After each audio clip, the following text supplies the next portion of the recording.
এই গরমে কিন্তু সবারই নাজেহাল অবস্থা।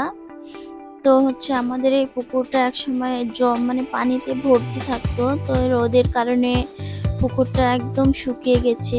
মানে পুকুরটা একদম ভর্তি পানি থাকতো। আমাদের বাড়ির ভিতরে চলে আসতো পানি উঠে।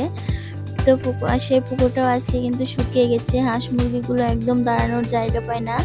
তো আমাদের আশেপাশে যেহেতু গাছপালা নাই, একদম মরুভূমির মতো হয়ে গেছে।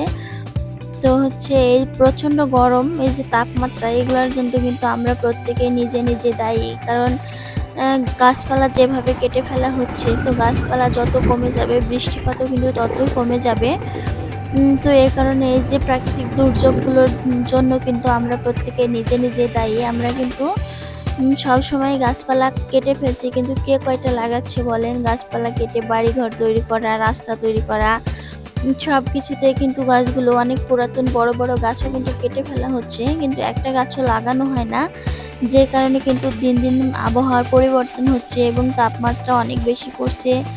শীতের সময় শীত অনেক বেশি পড়ছে। তো এই জন্যই দেখবেন প্রায় সব জায়গায় লেখা থাকে যে গাছ লাগান, পরিবেশ বাঁচান। তো গাছ কিন্তু পরিবেশ রক্ষার্থে অনেক বড় ভূমিকা পালন করে।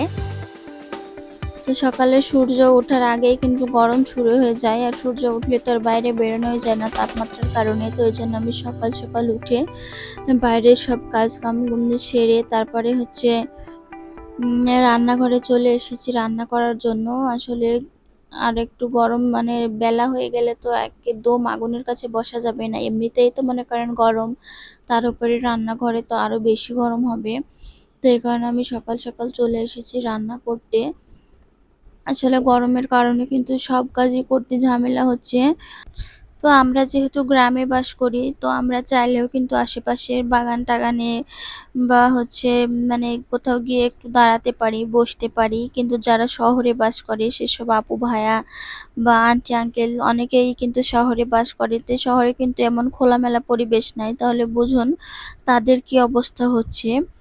আসলে মানুষের শহরে তো ঘনবসতি, আসলে গ্রামে কিন্তু ঘনবসতি হলেও গাছপালা একটু আধটু থাকে, কিন্তু শহরে তো মনে করেন গাছপালা নাই, আবার ঘনবসতি, তো সবদিকে শুধু বিল্ডিং আর বিল্ডিং।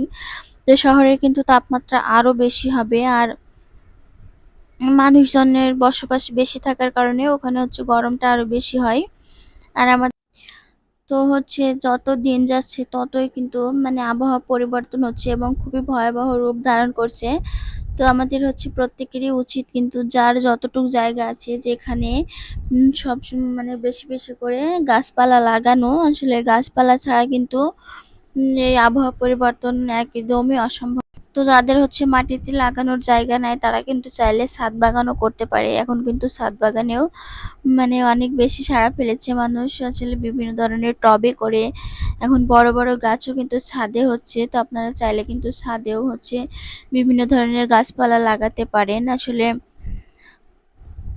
তো ভিডিওটি দেখার শুরুতে একটা লাইক করে দেবেন। আর যদি ভিডিওর কোনো মানে ভিডিওটা তো কোথাও যদি একটু ভালো লেগে থাকে তা প্লিজ আমার চ্যানেলটা সাবস্ক্রাইব করবেন। যদি ফেসবুক থেকে দেখেন তাহলে অবশ্যই আমার পেজটা ফলো দিয়ে রাখবেন। আর যদি মনে হয় কোনো উপকারী কথা বলেছি বা আমার কথাটা কারোর উপকারে আসতে পারে তাহলে প্লিজ ভিডিওটা শেয়ার করবেন। তো আমার কথার ভিতরে যদি কোনো ভুল ত্রুটি হয়ে থাকে তাহলে অবশ্যই ক্ষমা সুন্দর দৃষ্টিতে দেখবেন। আর এই গরমের ভিতরে অবশ্যই সবার নিজের নিজের যত্ন নেবেন, আর যাদের ছোট ছোট বেবি আছে তাদের প্রতি একটু বেশি কেয়ারিং হবেন। কারণ আমার নিজেরও একটা ছোট বাচ্চা আছে। আসলে এই গরমে কিন্তু সবচেয়ে বেশি সমস্যা হয় ছোট বাচ্চাদের। তো সবার যাদের ছোট বাচ্চা আছে, মানে আমি আবারও বলছি যে বাচ্চাদের যত্নটা বেশি বেশি করে নেবেন। তো আজকের মতো এ পর্যন্তই। সবাই ভালো থাকবেন, সুস্থ থাকবেন।